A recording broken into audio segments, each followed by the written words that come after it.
Acho que isso na verdade, eu não diria nem que é só a questão do próprio research, né? Obviamente, montar um time com excelente capital humano enfim, esse é o grande, acho que é um grande diferencial. E o capital humano lá é realmente muito bom. Eu espero que você curta este episódio. Antes da gente ir para o conteúdo de fato, eu quero te falar um pouquinho sobre a nossa plataforma educacional. Foi pensando em pessoas como você para te dar autonomia com o seu dinheiro e fazer os melhores investimentos que nós criamos uma plataforma educacional com dezenas de cursos.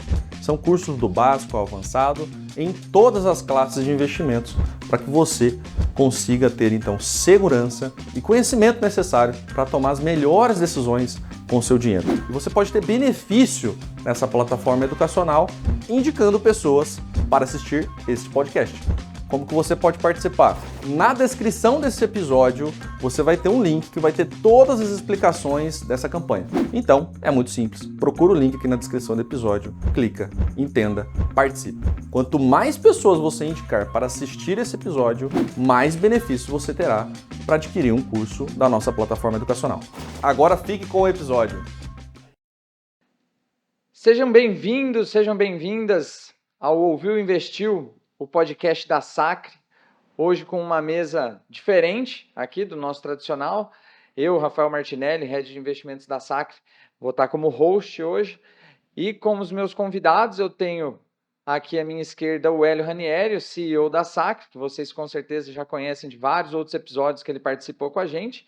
E uma visita ilustre, um carioca que vem lá do Banco BTG Pactual, o Bruno, que é o Head de Equities, de ações do Research do BTG, né? O Research do BTG que a gente gosta e confia tanto e usa vários das análises dos produtos que saem de lá, que são produtos de muito sucesso, então a gente vai falar bastante sobre isso hoje, papo de bolsa hoje para quem gosta de renda variável. Então, rapidamente pedir para o Hélio dar um oi aqui e depois para o Bruno se apresentar para a gente começar esse bate-papo. Obrigado, Rafa. Obrigado pelo convite. Bruno, muito prazer. Pô, prazer Mas meu. é uma honra. Já vendi muito você aqui nessa mesa aqui, rapaz. Então, agora o sarrafo está mais alto. Um prazer mesmo, cara. Obrigado pela presença, pela estar aqui conosco na Sacre. E vamos aproveitar aí a tua presença para tirar umas dúvidas e, claro, fazer teu jabá aí também, né? Não, bora, bate-papo aberto. Obrigado pelo tempo de vocês, obrigado pelo convite. Pô, prazer estar aqui. Enfim, logo mais vai ter mais papo, né? Mas pô, já bate pronto, já agradeço todo o carinho de vocês e, poxa, o próprio comentário inicial aqui, né, de confiar, gostar do nosso trabalho já é gratificante. Então, Bruno, antes de você se apresentar e começar a falar um pouco mais sobre o seu dia a dia, o seu trabalho, deixar aqui os recados importantes para quem está assistindo ou ouvindo a gente. Então, se você está assistindo a gente pelo YouTube, já aproveita e se inscreve no nosso canal, né? Segue também as redes sociais da Sacra Investimentos. Se você prefere, assim como eu, acompanhar o nosso podcast por plataformas de áudio, então a gente está nas principais plataformas de áudio. Eu, por exemplo, gosto muito de ouvir pelo Spotify, mas dá para acompanhar por outras plataformas também. Fica muito à vontade para deixar suas dúvidas aqui no comentário, a gente responde todas elas, tá bom? Então, ouviu, não entendeu ou quer saber um pouco mais sobre alguma coisa, deixe seu comentário aqui embaixo que a gente vai te responder. E também, é claro, né, eu acho que a parte mais importante, mais interessante para quem está nos ouvindo, abra sua conta no BTG Pactual, junto com a Sacre, como o seu time de assessoria de investimentos. Aqui embaixo vai ter um link bem rápido e fácil para você fazer isso, tá bom? Então, passando aí para o Bruno. Bruno, se apresenta para a gente, fala um pouco sobre o seu trabalho lá no time de Equity Research do BTG. Vamos lá. Bom, estou com 44 agora, tem mais ou menos uns 20 anos de mercado. Eu comecei a carreira, essa é a minha segunda passagem, na verdade, pelo banco, né? Eu saí da faculdade, sou formado em economia. Eu saí da faculdade e fui para o banco. Trabalhei um tempo ali na parte de back-office, área administrativa, com renda fixa internacional, fazer liquidação da parte de renda fixa internacional. Então, que hoje, naquela época, a gente acabava falando mais, mas C-Bond, Global 40, né, título soberano Brasil, tinha um monte de título também, título corporativo listado de empresas lá fora, né, dívida corporativa lá fora, offshore.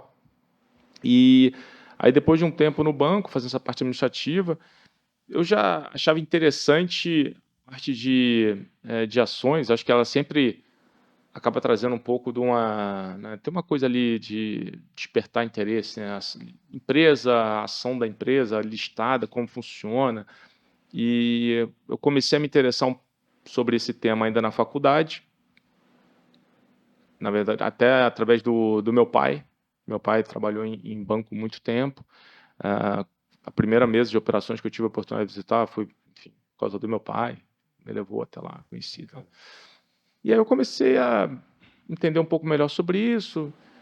Na época, lá no início no banco, eu comecei enfim, a acompanhar as cartas de alguns gestores. Hoje em dia tem muito mais informação, tem muito mais coisa disponível. Naquela época, alguns gestores publicavam algumas cartas, uns tinham mais frequência do que outros. Eu comecei a ler para compreender melhor. Eu falei, bom, beleza, é isso aqui. Então, depois de algum tempo fazendo ali back-office da Fixa Internacional, aí eu saí do banco e trabalhei, dando um salto no tempo, em algumas gestoras de recursos independentes. Depois eu trabalhei em family office, fazendo gestão de famílias, e aí já em São Paulo, e também em asset de banco estrangeiro. E voltei para o grupo, voltei para o banco, ali no início de 2020, por ali. Em meados de 21, voltei na Exame, inclusive, que faz parte do grupo. Né? No início ali, uma das propostas da Exame era desenvolver uma área de análise de investimento para o investidor pessoa física. Em meados de 21, depois, né, de algumas... enfim, um grupo decidiu pegar aquela equipe da Exame e a gente somar essa equipe, a equipe que já existia na área do então BTG Pactual Digital, que agora é tudo BTG Pactual. E aí, no início de 22, eu assumo a coordenação desse time, perdão, no início de 23 eu assumo a coordenação desse time. Então, hoje, esse time, eu sou um cara de ações, minha vida inteira, análise fundamentalista, balanço, demonstrativo de resultado, projetar, é o que eu sei fazer. Fiquei algum tempo também como gestor de fundo, então tem essa pegada também de juntar as discussões de macro com o mundo micro. E hoje eu coordeno um time, são mais hoje 11 pessoas comigo, tem mais gente fazendo ações, tem um time fazendo fundo de investimento imobiliário, que é o time do Daniel Marinelli, tem um time de crédito privado, que é o time do Frederico Cury, e tem um time de análise técnica, que é o time do Lucas Claro, e tem o Jean Miranda, que se juntou à equipe recentemente, só para fazer a parte de soft commodities agrícolas. Então, apesar de ter muita coisa de commodities no mundo das ações, ele olha a commodity de fato. Então, soja, milho, café, produz análise sobre isso, enfim, interage com o cliente. Então, essa equipe hoje nós somos então 12 pessoas voltadas a atender o segmento, né, de investidor, pessoa física dentro do BTG Pactual. E aí, de novo, olhando todas essas classes de ativos aqui. Muito bacana. O Bruno, até ano passado foi um ano que, enfim, juros altos, né? A gente aqui do lado da assessoria, muito se falou de renda fixa, né? E acabou que por fora correu as carteiras de ações ali e tivemos resultados muito bons ali na parte de, principalmente nas carteiras 10 sim, a própria Small Caps, né? Esse ano começou bem também, né? Começou o ano puxando um pouco ali, principalmente eu acho que a Small Cap o mês passado, me corrija aí, Rafa, mas se eu não me engano, deu 11% de alta, né, a carteira Em março, recomendada, né? em março, né? Março Isso, de março de 2024. 24.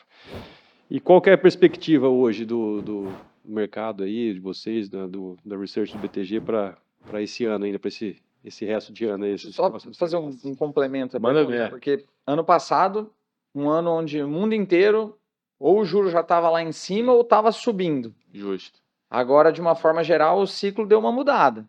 Né? Então, quando a gente olha para esse indicador, especificamente falando juros, a expectativa fica muito positiva. Né? A gente está certo em pensar dessa forma, né? Pô, o Brasil cortando, Estados Unidos talvez começando a cortar, né?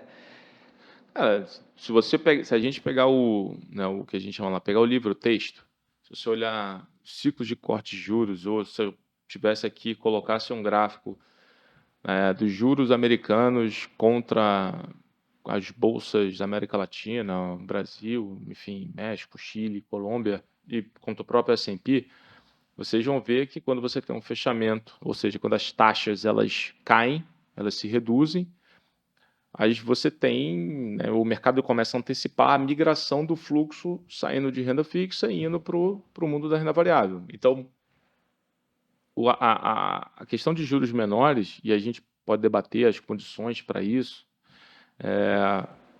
tudo mais, essa trajetória sendo respeitada, ela deveria, ao longo do tempo, fazer com que os investidores eles migrem do mundo da renda fixa para o mundo da renda variável, mas quando eu digo renda variável, assim, ação, FII, eventualmente também o próprio mundo do crédito privado, mas o ponto é em busca de mais retorno. Então esse seria o princípio realmente básico aqui do negócio. E foi assim no passado. Se você pegar, a gente fez essa análise, se você pegar todos os índices setoriais, existem índices setoriais hoje referenciados na Bolsa. Então, você tem o ICOM, que é o Índice Setorial de Consumo, você tem o IMOB, que é o Índice Setorial de Imobiliário, você tem o Índice de Serviço Básico. Se você analisar, e de novo, a gente fez isso, os ciclos de juros recentes que o Brasil atravessou, de redução de juros, todos os índices setoriais, todos eles performaram, desempenharam melhor do que o CDI durante o ciclo de queda de juros. Todos eles, 100%. A gente pode discutir se teve um que foi pior do que o outro, né, tipo, relativo, mas o ponto é, se você olhar o CDI como, né, o teu índice de referência ali para você auferir a tua performance, todos esses índices setoriais desempenharam melhor do que o CDI no período. Então, agora, muita gente pergunta, né, pô, mas qual o momento certo, né, em que momento? A verdade é que o mercado ele antecipa, né? Então, toda vez que você está comprando uma ação, investindo em uma ação, você, na verdade, você não está pagando pelo que ela vale hoje. Você está pagando por uma perspectiva de projeção dela no futuro.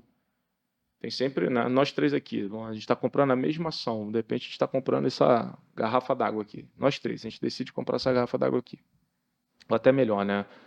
Você está vendendo essa garrafa d'água para nós dois. De repente ele tem uma percepção de valor, ele acha que essa garrafa d'água vale 10, eu acho que ela, enfim, faço a minha análise, eu acho que ela pode valer 15. De repente você está vendendo e tem as suas condições de contorno ali, eventualmente você venderia, sei lá, 12. Cara, a ação é basicamente a mesma coisa. Tem muito mais gente quando você está olhando o teu momento de compra e venda, tem razões que levam a querer comprar e efetivamente análise que acho que pode valer tanto mais ou menos quanto outra pessoa. Mas por que eu estou falando isso? Porque o mercado ele sempre antecipa. Então, o momento do ciclo de queda de juros, a gente, de novo, tem N condições, tem ruído, tem número de inflação no meio do caminho, mais forte, mais fraco. Né? Você tem sempre a trajetória, ela nunca é linear para nada, né? A trajetória ela sempre, enfim, tem lá o seu. Agora, se você aumenta aqui, bota uma lupa aqui na história, se você pegar o índice de inflação, pega lá o CPI nos Estados Unidos, e aí você pode abrir o CPI do jeito que você quiser, serviço, enfim, cheio. Se você fizer a mesma coisa para o Brasil, pós-pandemia, a gente enxerga a inflação retornando. Ela é cadente. De novo, a gente pode aqui discutir a velocidade, se a gente achava que deveria... Beleza, mas a trajetória ela é cadente. A inflação ela é cadente. O que deveria conversar com, de fato, os juros menores. Se o juro aqui no Brasil vai ser no terminal 9,5, enfim, 9,75, o Focus hoje está com 9, se a memória aqui não me falha, mas a gente estava até pouco tempo com juros de 13,75. Sim. Então, em algum momento, os ativos eles deveriam capturar esse benefício de juros menores. E como é que esse benefício de juros menores eles impactam os ativos, as ações? Obviamente, umas mais, outras menos. O primeiro, toda empresa que está endividada, ela está pagando o serviço de juros, né? Se eu tenho uma dívida de 100 e um juro hoje é 13, eu pago, simplificando a conta, 13 milhões em despesa financeira. Tudo mais constante, se eu continuo com 100 de dívida só que o juro sai de 13 e vai para 9, eu estou pagando 9 milhões de despesa financeira. 13 menos 9, 4. De novo, simplificando, tem imposto aqui no meio do caminho, mas você tem 4 milhões a mais de lucro, tudo mais constante. Então, a empresa que está alavancada e está fazendo realmente ali o seu, executando bem esse processo de desalavancagem, de redução do endividamento, e tem várias empresas listadas aqui no Brasil, empresas muito boas que estão, já colocaram isso em curso, isso já está acontecendo, a gente já consegue ver isso refletido nos números, você já tem tudo mais constante, você já tem mais lucro. E o segundo ponto, e a gente já enxerga isso de certa forma, atividade, você tem um efeito positivo em atividade. Né? Os juros menores, você tem mais renda disponível, efetivamente, porque você começa a aumentar, os bancos começam a se tornar mais dispostos a conceder crédito. E a gente tem visto isso nos números de concessões de crédito do Banco Central. Então, você tem esse efeito positivo, né, do juro menor começando a se tornar, impactando positivamente a economia como um todo. Isso deveria gerar uma atividade melhor, consequentemente. O que é PIB? PIB é somatório no limite simplificando, né? PIB é somatório de receita, tem uma parte que é gasto de governo, óbvio, mas digo assim, as empresas, uma parte dessa receita no limite, quanto maior esse bolo, uma parte disso vira PIB. Então você tem esse efeito positivo. E aí que nos leva à seguinte discussão. Você perguntou, né? Mas e aí, a perspectiva, né? Por que eu estou falando tudo isso? Porque quando a gente olha o pano de fundo, do final do ano para cá, se você pegar a probabilidade de queda de juros nos Estados Unidos, houve um deslocamento importante disso no tempo. O final do ano passado você fecha lá, você abre o ano, na verdade, com o mercado achando que a primeira queda de juros nos Estados Unidos aconteceria em março, e isso tinha 70% de chance. Bom, corta para hoje, e seriam as 5 quedas, né? Você corta para hoje, são 3 quedas, mercado ali, a gente tem 4, a gente está na ponta ali hoje, né? Está um pouco mais construtivo. O mercado tem 3 quedas, sendo que a primeira queda seria em junho, com 60% de probabilidade. Isso tem um efeito. Mas só que você ainda tem o grande evento, que é a discussão de juros menores. Então, a gente pode, né, discutir aqui que os preços foram afetados aqui ou lá, mas as condições ainda parecem postas. E no Brasil, apesar da parte de inflação de serviço, a questão também de taxa de poupança, que veio um pouco mais alta do que a gente, né, tinha na nossa conta no PIB do quarto tri, enfim, tem alguns riscos baixistas e altistas ali, mas as condições parecem também minimamente postas para esses juros ainda menores ao final do ano.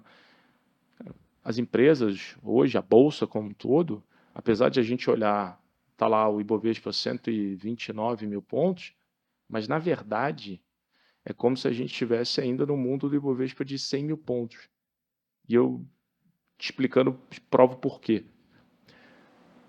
Toda a alta do Ibovespa de um ano, do final do ano passado até hoje, de abril do ano passado, né, em um ano atrás, ela foi muito concentrada em poucas empresas. E o Ibovespa ele é muito concentrado. Por isso que ele é o que a gente olha para ter uma percepção do como é que está o mercado, mas você sempre tem que ter um pouco de cuidado quando você toma a decisão só olhando para isso. Não dá. Boa parte desses 29 mil pontos de alta foi basicamente Petrobras e bancos. Foi isso.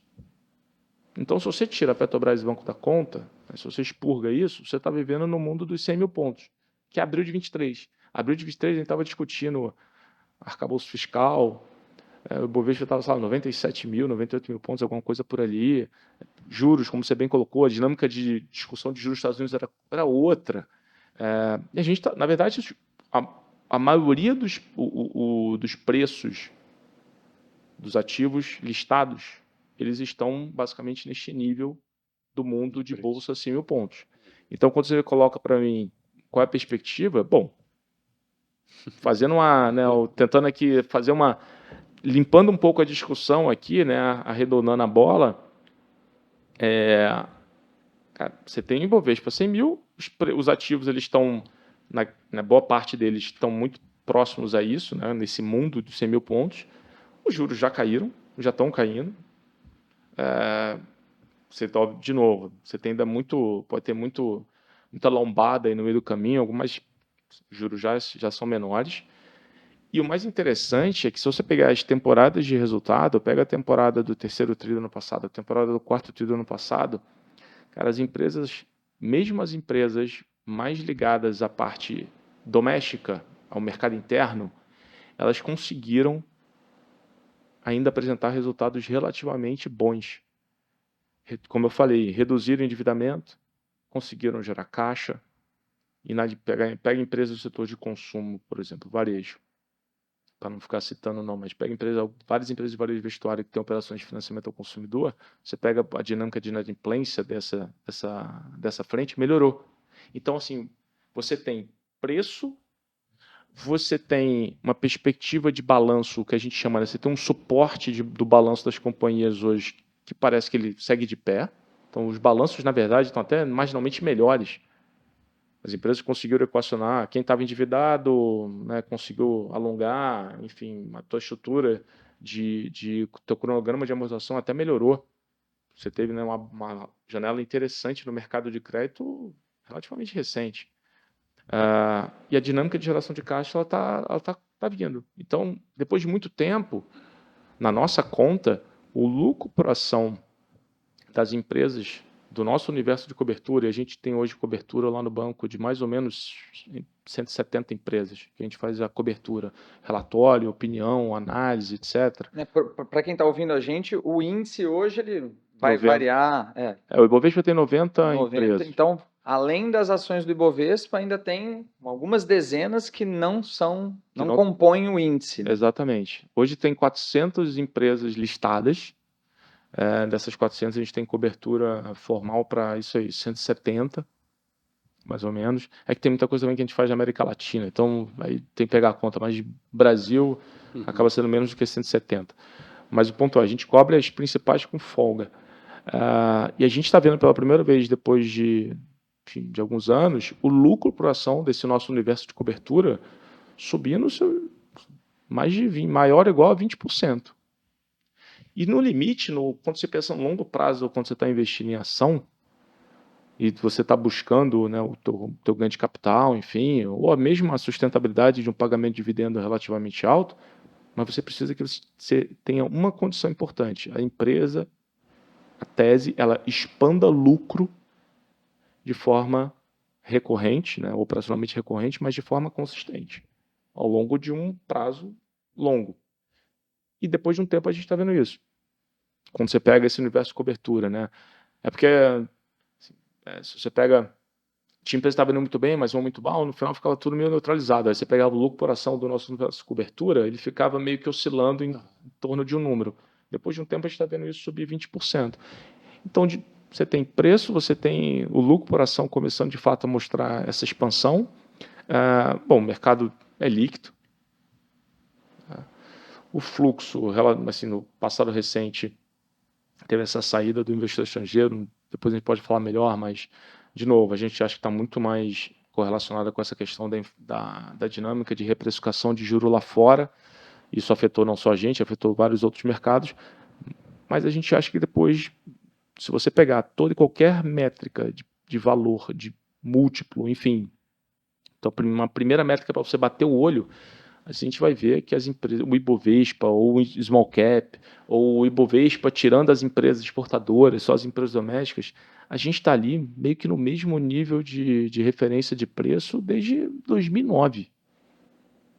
Então, assim, se não tivesse no Petro, Itaú, né, os outros bancos, a gente estaria aqui discutindo, talvez fosse uma outra discussão aqui.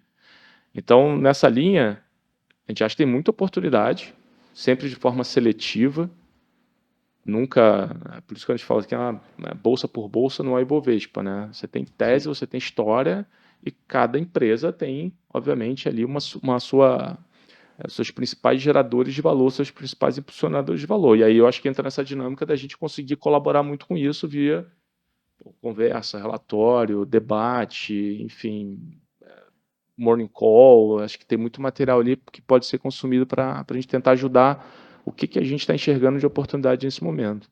E Você deve estar muito acostumado com isso, mas o investidor brasileiro, de uma forma geral, falar do investimento em ações ainda é algo que tem muito espaço para ser mais difundido. E as primeiras experiências normalmente são, vamos dizer assim, curto-prazistas, né? Ah, Então, em cima desse cenário, um cenário bem benigno, né, que você explicou para a gente. eu diria construtivo, porque, sabe, desculpa te cortar, mas é o seguinte, eu acho que o primeiro ponto, a gente está falando aqui, nada é linear. Então, outro recado que eu acho legal, que eu sempre friso isso, é o seguinte, o processo de investimento, assim como o processo, enfim, de crescimento profissional de vocês aqui na Sacre, desenvolvendo o escritório, nada é linear. Foi muita tentativa e erro no meio do caminho até vocês O encontrarem tempo inteiro. um processo, um método que funcione, porque eventualmente o processo de investimento, o método de investimento que funciona para mim, de repente não funciona para você nem para você. Uhum. Mas não quer dizer, não invalida o fato de você eventualmente testar. Testar, e aí tem as discussões, né? Você testa como? Você testa pequeno, você percebe como você convive eventualmente com alguma coisa um pouco mais volátil. Mas o fato é, só não pode, e voltando ao ponto aqui, como o mercado ele se move em probabilidade,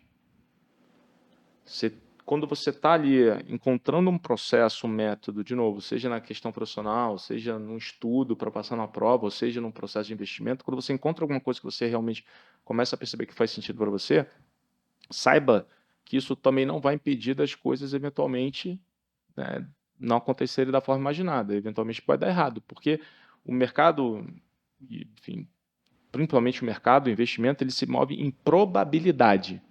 Existe a probabilidade das coisas acontecerem. E quando você está analisando um balanço, quando você está ali olhando, enfim, uma trajetória de queda de juro, quando você está pensando que essa empresa ela pode produzir, vou falar qualquer número, né, 50% a mais daqui a 5 anos, existe uma probabilidade disso dar certo. E, consequentemente, menos isso é a probabilidade de dar errado. O teu estudo e a tua dedicação, e, de novo, assim, é isso que a gente consegue eventualmente ajudar nas nossas reflexões de vídeos relatórios, é tentar mostrar que cada vez que essa probabilidade aqui ela se concretiza, mais, né, digo assim, ela aumenta, mais o mercado paga por isso. Ou seja, a ação, o investimento deveria reagir positivamente. E aí tem essa discussão que você estava comentando do curto prazo. No curto prazo, você está olhando...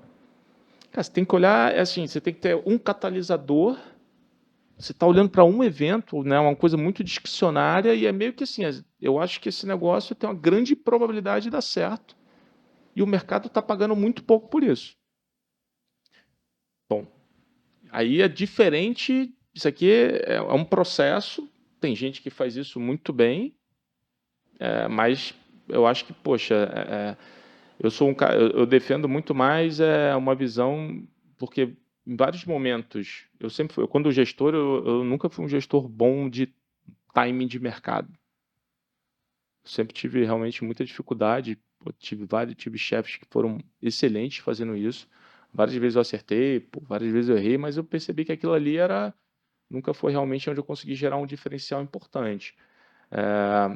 Mas eu acho que o fato de você olhar para isso como uma estratégia, você só tem que saber exatamente o que é o teu impulsionador, o que é o teu grande catalisador de valor. E para isso você tem que estar realmente muito por dentro do que está acontecendo naquela tese, com aquela ação.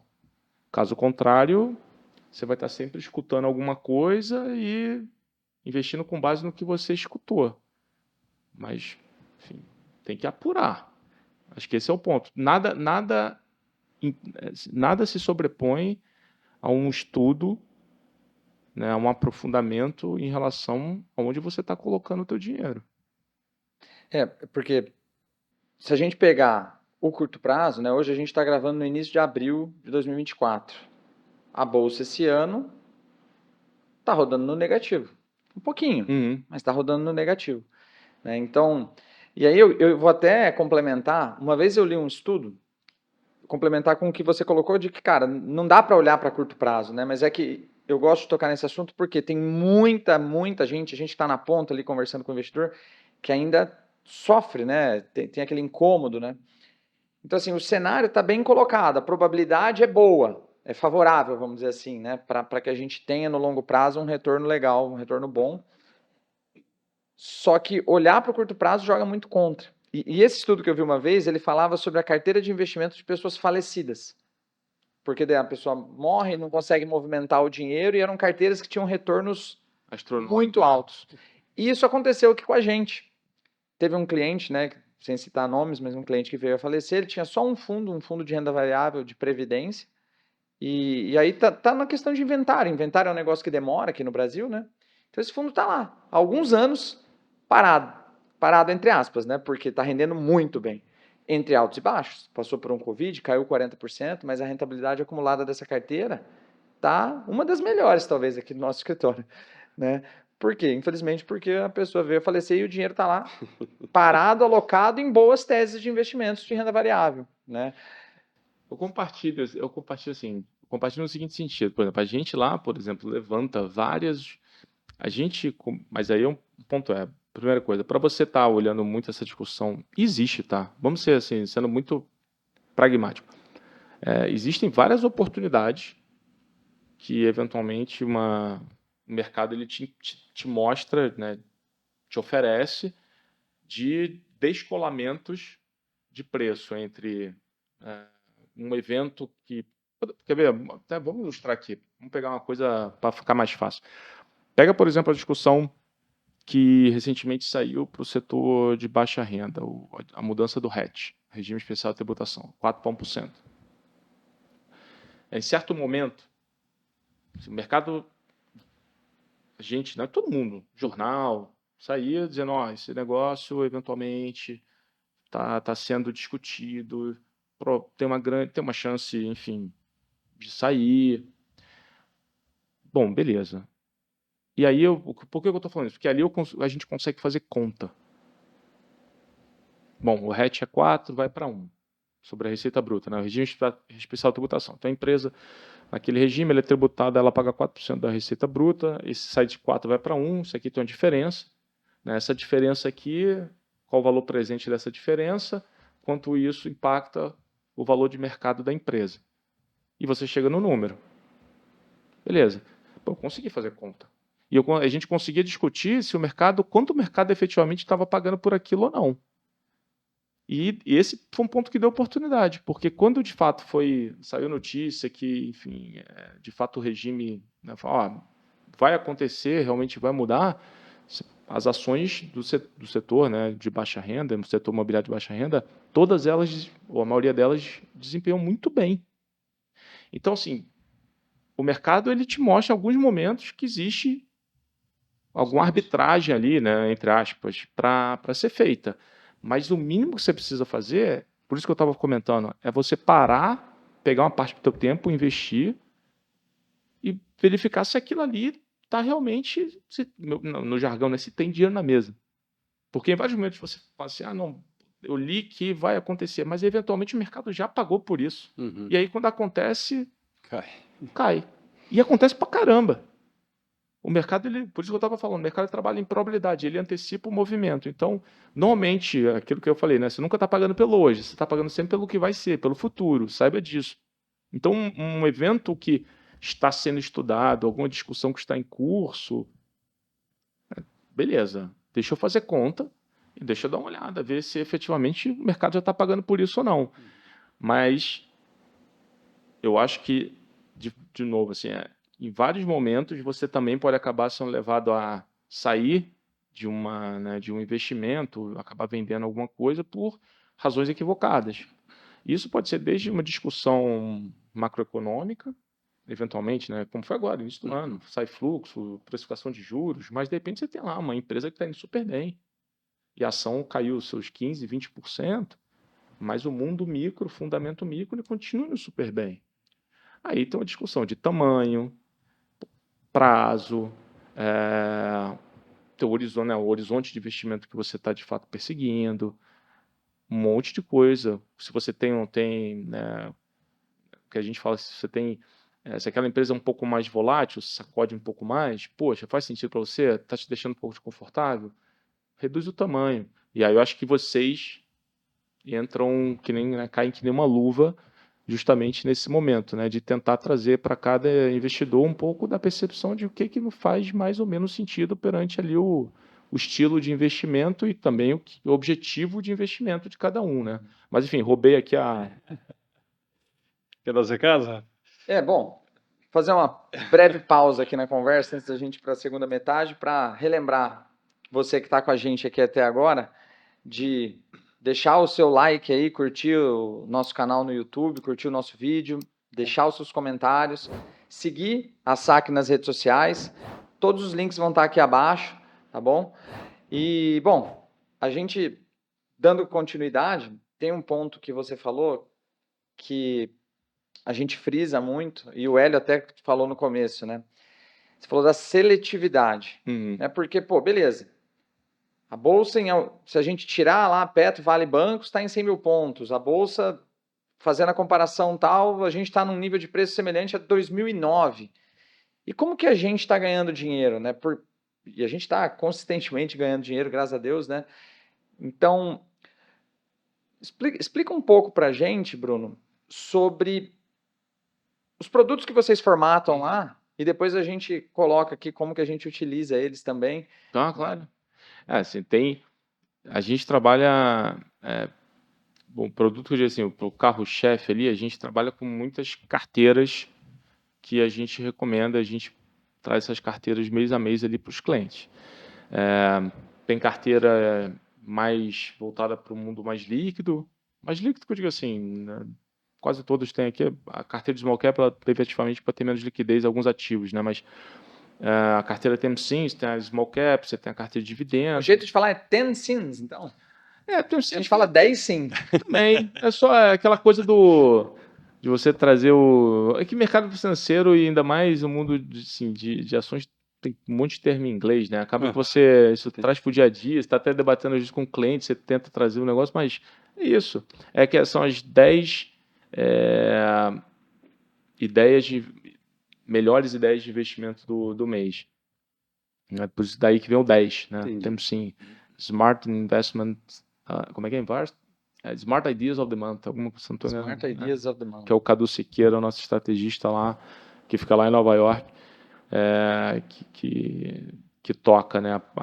E aí tem a de dividendo também, tem a carteira de FII, 2 carteiras de FII, inclusive, do time do Dani Marinelli, uma carteira mais voltada para a parte de...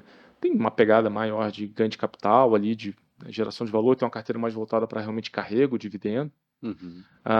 E você tem uma carteira de ações internacionais e você tem uma carteira, hoje ela está menor, que é uma carteira mais voltada para quem efetivamente gosta de trading, que é uma carteira de swing trade que o time de... Access? Não é. Não, agora, na verdade, a gente pegou a antiga Access, juntou com uma outra e montou uma carteira de swing trade para facilitar o processo, até o bate-papo com os clientes. É feito pelo time de análise técnica, que aí realmente é teu ponto, né?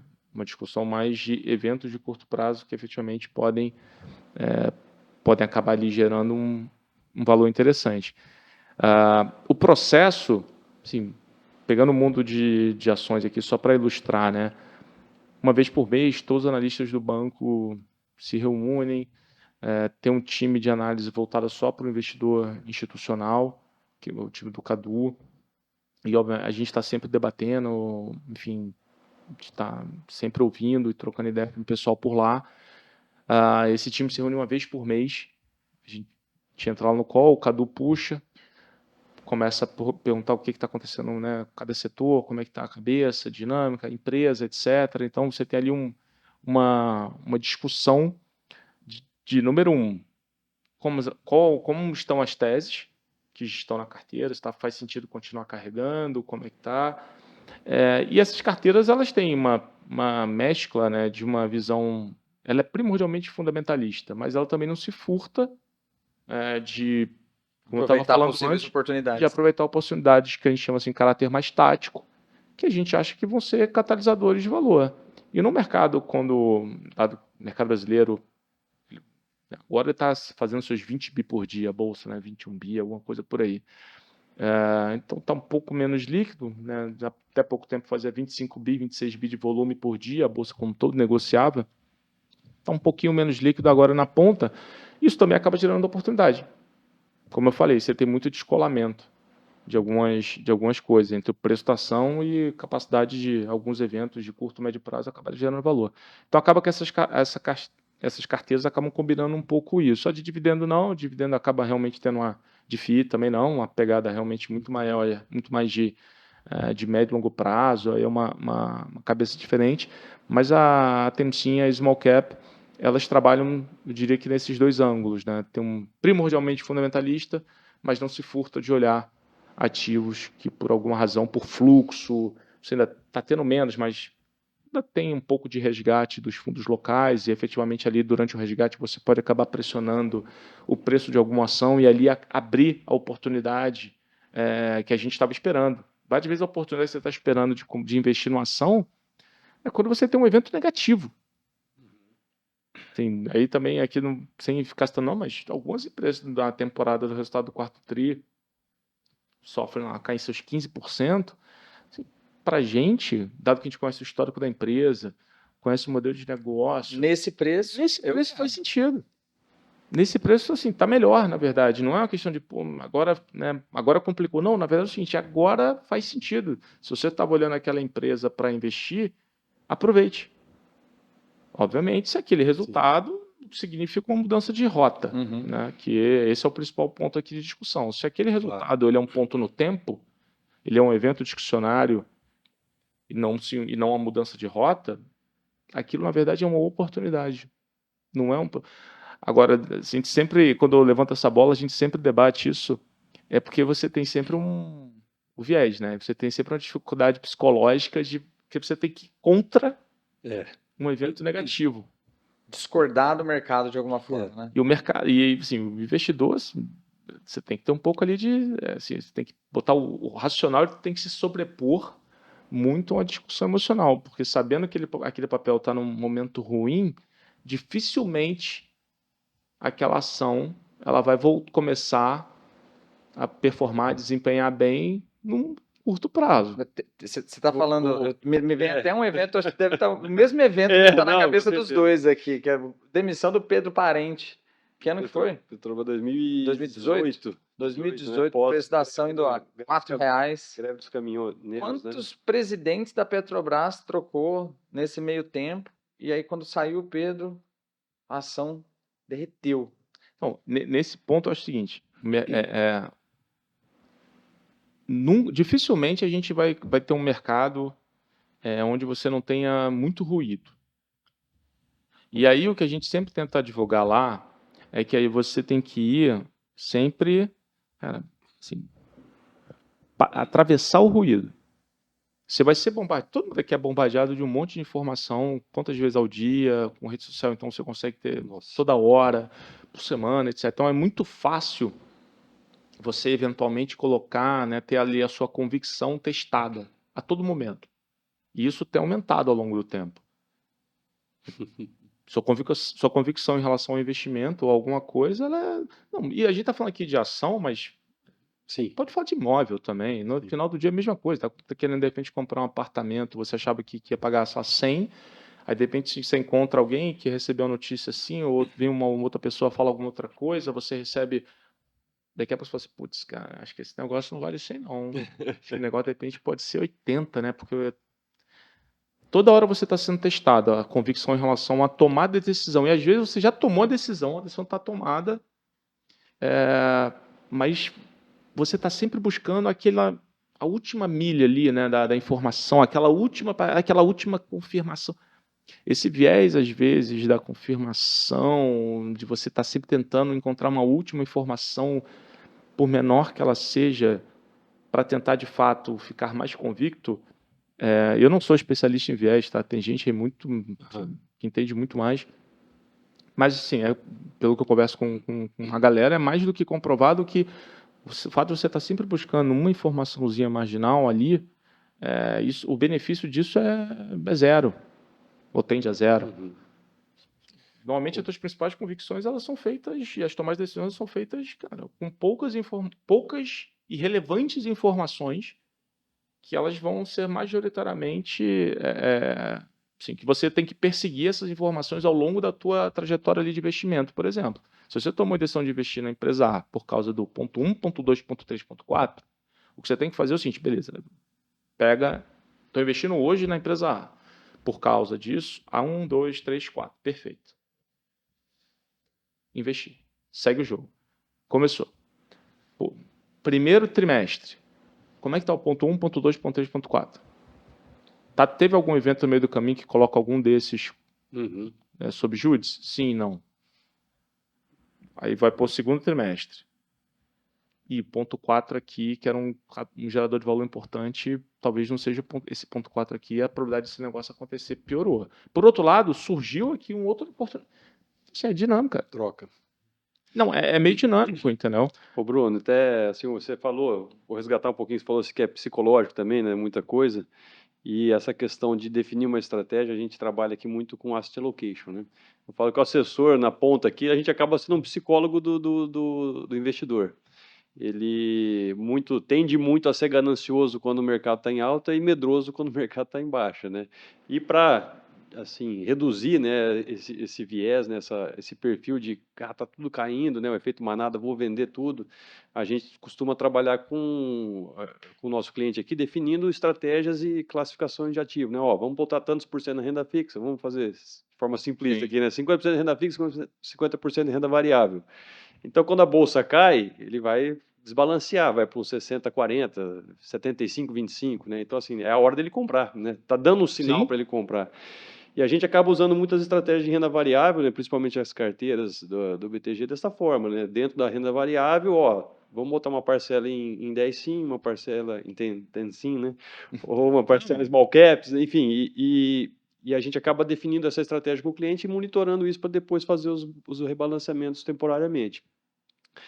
É uma forma que a gente adota para tentar reduzir isso aí.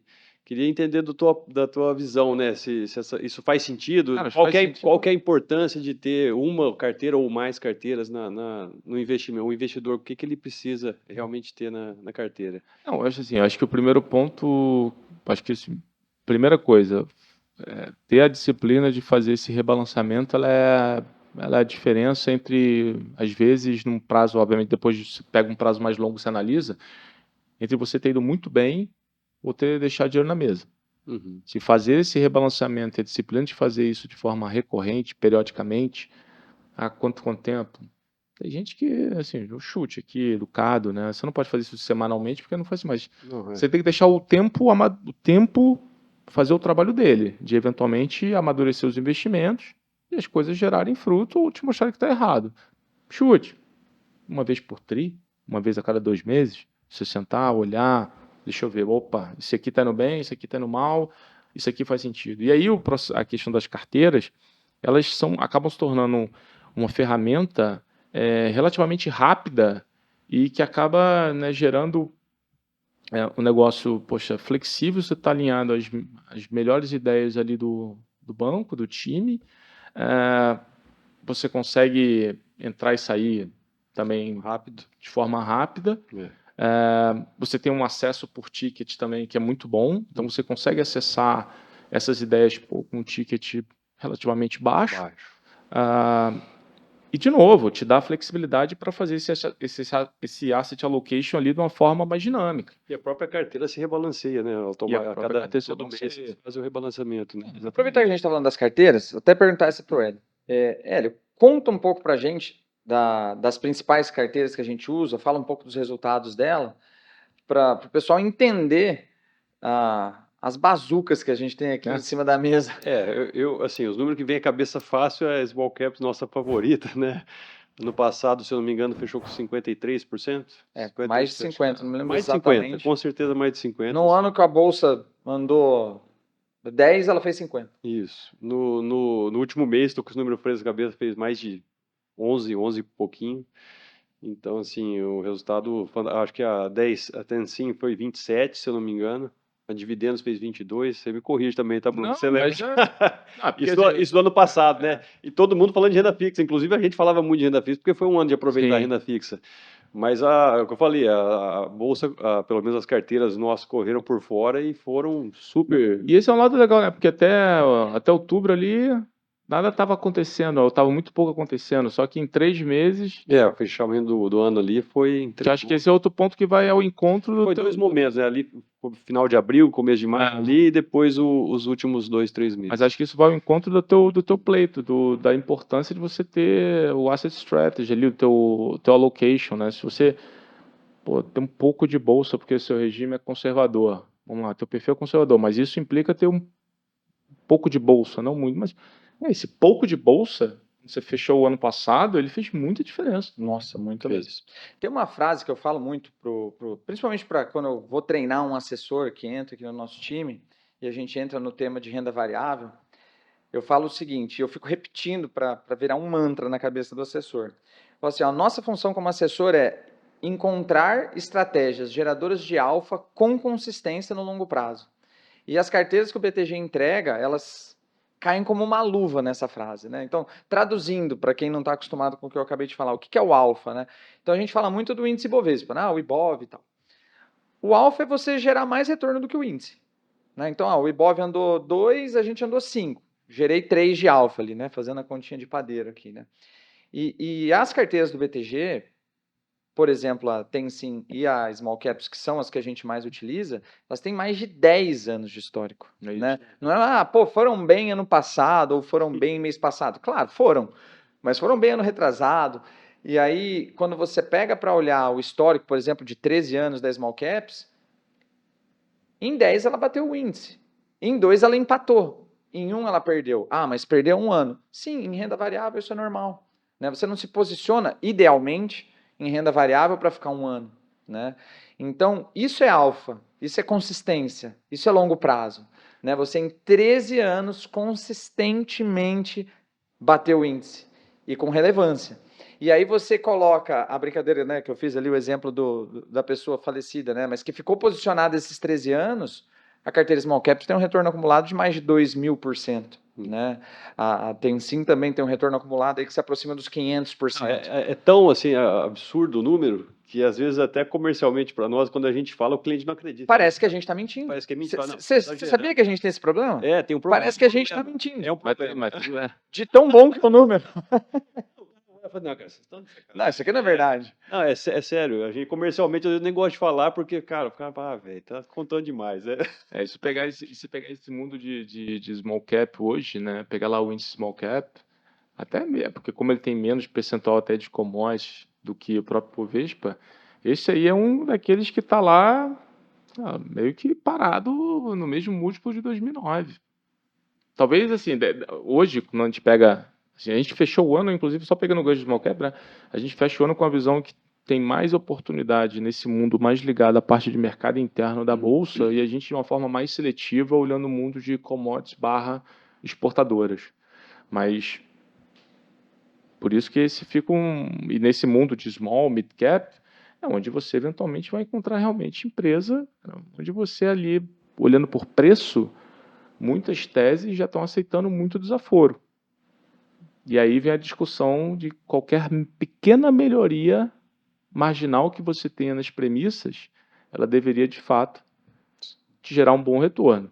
Então, acho que esse também fica um convite agora, sempre, mais uma vez, seletividade, atenção, disciplina, não é qualquer coisa, não é uma tese, enfim, setorial. São empresas. Dentro do setor você vai ter empresa boa e vai ter empresa que não vai conseguir entregar um bom operacional. Tem que dar uma peneirada, né? Você falou de convite, eu vou aproveitar e fazer um convite para quem está ouvindo a gente ou assistindo a gente e ainda não tem conta no BTG. Praticamente todo o material que o Bruno e o time do Bruno produzem, eles estão no site do Research do BTG e quase tudo gratuito. Né? Então, não, tem que ter conta. Tem que ter conta, Tem a parte gratuita. O acesso é muito simples, né? Claro, você tem um caminhão de coisa. Tem um caminhão de coisa gratuita. Muita informação.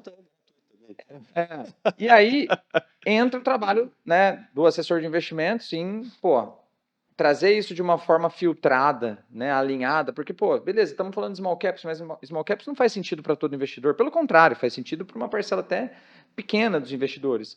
Mas uma carteira de dividendos, uma de fundos imobiliários, são perfis diferentes, né? Então, o assessor de investimentos ele vai levar isso para o investidor já de uma forma muito filtrada, resumida, didática, né? Não é só mostrar rentabilidade e assumir riscos de forma desalinhada, pelo contrário, né?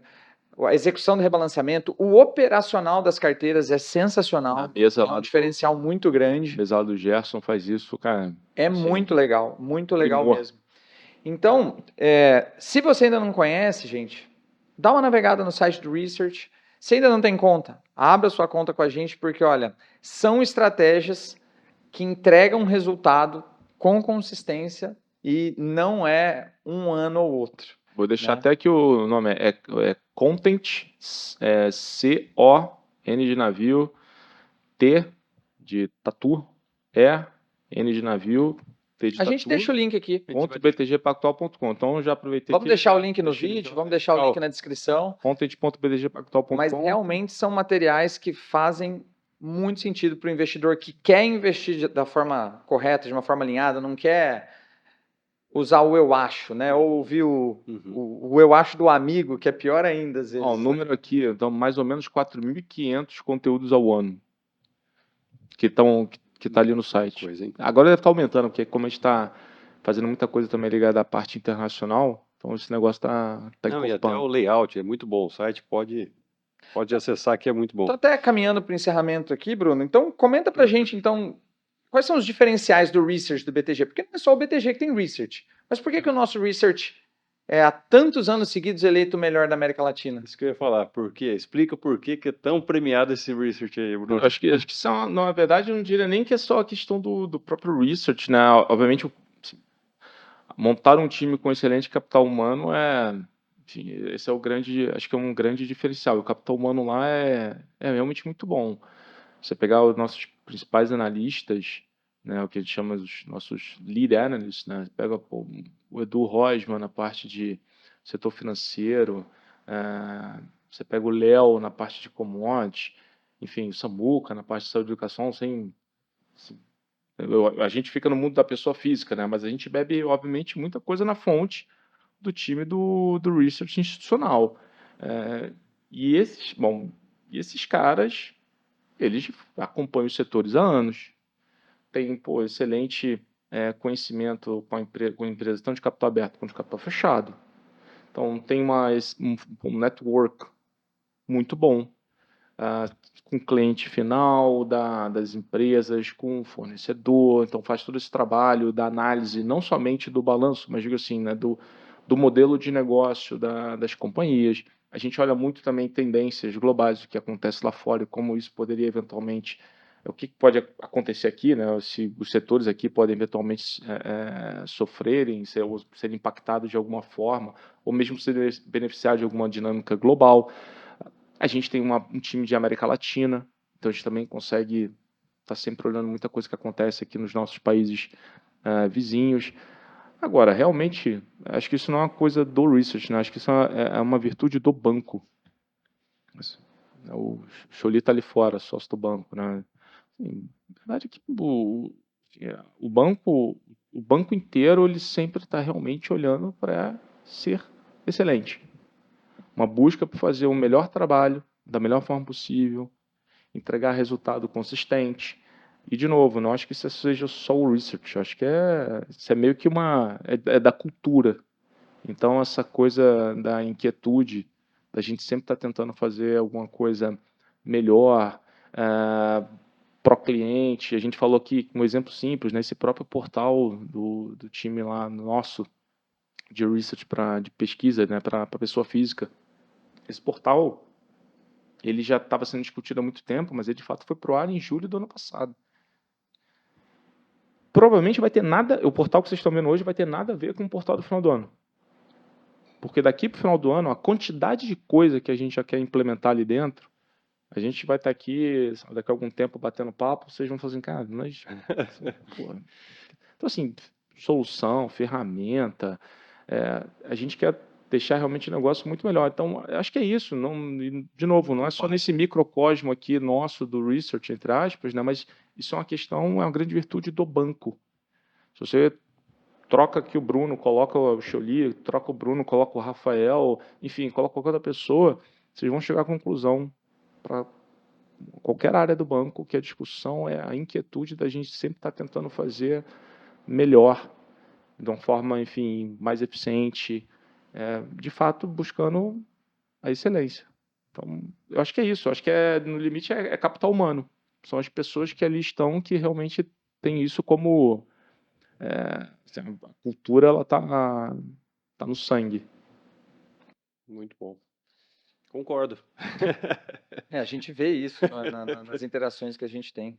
Exatamente. Bom, então, encerrando esse excelente papo aqui que a gente Muito teve com o Bruno, agradecer, Bruno, por esse Não, tempo eu que aí, agradeço esse papo vocês. que você bateu com a gente. Convidar o nosso ouvinte a, mais uma vez, acompanhar os nossos conteúdos aí nas redes sociais. Agradecer por ter acompanhado a gente aqui até hoje, ter aproveitado desse papo, esse bom prognóstico que a gente tem para o ano de 2024, mas com paciência, com calma e com seletividade, que é tudo que vocês vão encontrar nas carteiras de renda variável que o Research do BTG produz e na assessoria que a Sacre leva para os seus clientes. Tudo prontinho para fazer o seu dinheiro render bem de forma alinhada com o teu perfil. Obrigado e até o nosso próximo episódio na semana que vem. Obrigado, Bruno. Valeu, pessoal. Valeu, pessoal. Um abraço.